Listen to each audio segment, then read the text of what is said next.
Hello, my sexy muffins, and welcome back to another video.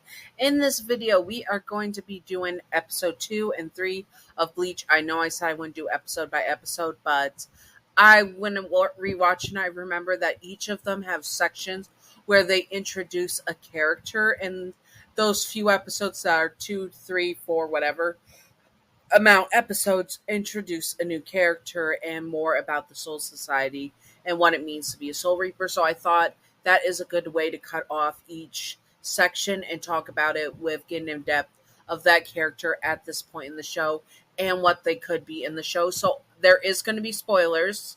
So be ready for spoilers. And yeah, let's get to it. So episodes 2 and 3 introduces that Rukia is now in a Gigai, which a Gigai is like a human skin where it can look like you physically and such, but it's where people can see you as well. And basically, you have a human skin body to go into that's made to look like yours. So you can walk around and people can see you and you can recuperate from injuries because Rukia's powers got drained by Ichigo because he's a special snowflake and all that good stuff, and that she now has to reside in a Gigai. This Gigai is going to become important later on. I won't spoil it yet because I'm not going to spoil it yet, but yes, this Gigai of hers is different from other Gigais and was made kind of illegally. So it will have big things happening in season 2 and maybe season 3. We shall see. I don't remember which episodes are in what season. So anyways, she's now going to school and such. Love it. Also, that Ichigo reacts like that and that everyone can see her. We get lore drops on how the Soul Society works, and Rukia more or less forces Ichigo's hand to help souls and to be a good Soul Reaper and such. While she cannot be a Soul Reaper, she's doing this illegally because it's illegal to give your powers to a human in any situation. So Rukia broke the law. That's very, we don't know that at this point, but it is breaking the law. And that's why she has to force Ichigo to do this. Otherwise, she can get into some big trouble until her powers come back. And again, that Gigai is not letting her do that. Again, that Gigai is evil. So loved that because we get through these episodes, we get more and more lore drops on the Soul Society and how it works to be a Soul Reaper. Like, for example, we get introduced to Orihime and her brother Sora. Orihime is basically that airheaded girl that has the weirdest food taste, which, girl, I feel you. I was the type that was eating macaroni, cheese, and ketchup and maple syrup. Don't at me, it happened. Or having my garage drink. My garage, yes, you have to say it like that. Garage drink, which was lemon juice, pickle juice, and soy sauce. Okay, don't at me. I was a salt fiend as a child. And that was, I would literally get a big jar of pickles, eat all the pickles, then empty a bottle of concentrated lemon juice, and then a whole bottle of soy sauce. Mix that together. It'd be an almost whole 180-ounce type of thing of juice. And oh my god, was it the shoots? It was the shoots. I love that stuff. Okay, so other than my horrible taste in food, obviously, that I feel Orihime love her character. She is a great character and she develops into a better character as time goes on and makes sacrifices. She has limitations where she is not the strongest character, but they don't glamorize her and then give her an overarching thing. But she's also not one that is going to just play the victim all the time, which is a good thing with shonen anime girls. They are their one notes of come save me or overpowered, ridiculously bad but women. So it's a very fine line with shonen women. So, and she falls into the category of ditzy, big boobed girl that needs to be saved. But her character does develop better, not the best, but better for her character. It fits her overarching thing of how she is and how she develops as a character. It fits for her, so it works for her, which is very rare for it to not seem like one note. So do appreciate her as a character. Also, if you read the mangas, her fantasy when she was daydreaming about walking with Ichigo actually has her speed walking with a champion runner, and they are running. And when she says, "I'm going to beat this champ," it's actually her running to beat this champ. So yeah, the fantasy was really funnier in the mangas for real. Okay, so Sora is a good representation of how some howls are forced to become howls and stuff. And it's a good show that they show the part where cleansing a soul does not always mean that they are going to be unalived, basically. That cleansing a soul does not like unalive in it. And that it sends them usually to the Soul Society. But in a later movie, they do touch on, which I won't watch the movie on this at least anytime soon.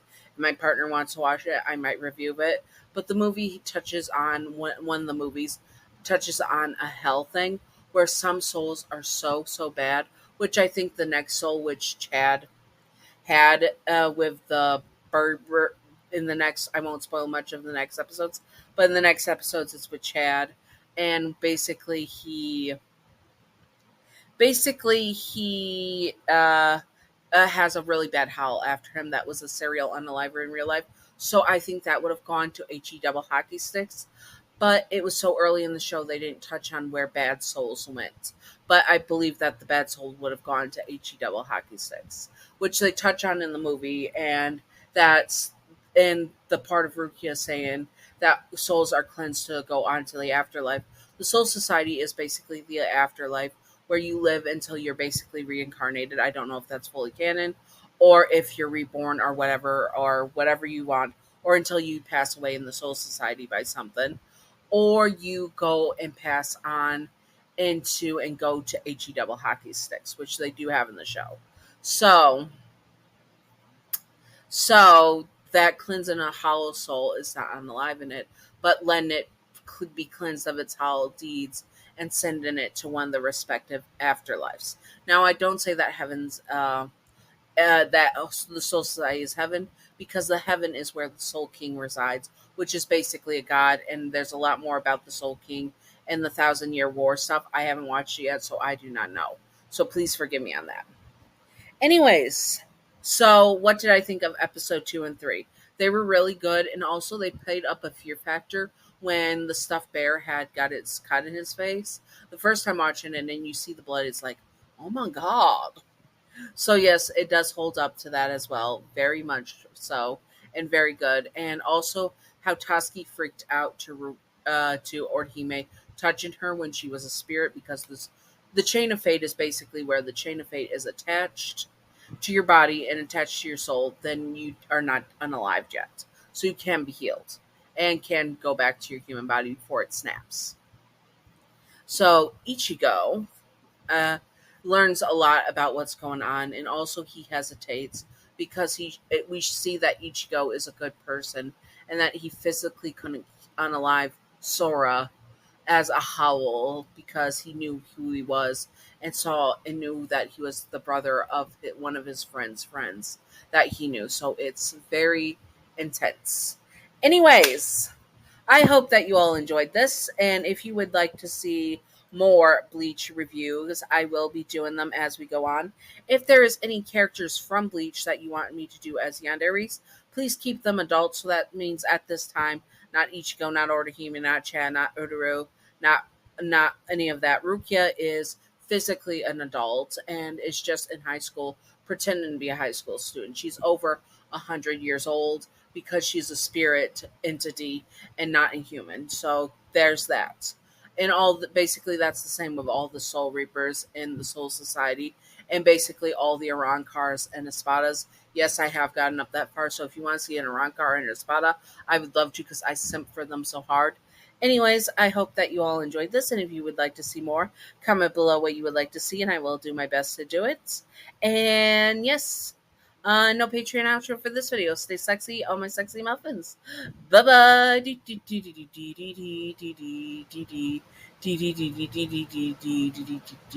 Secret outro time. Secret outro time. Secret outro time. Secret outro. Baseball bat.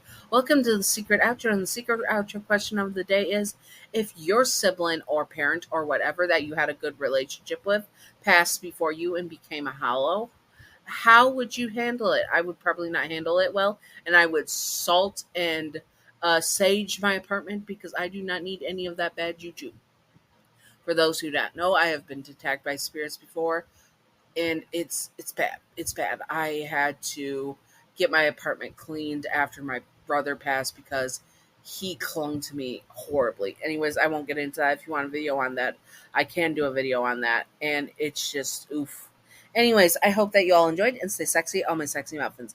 Bye bye.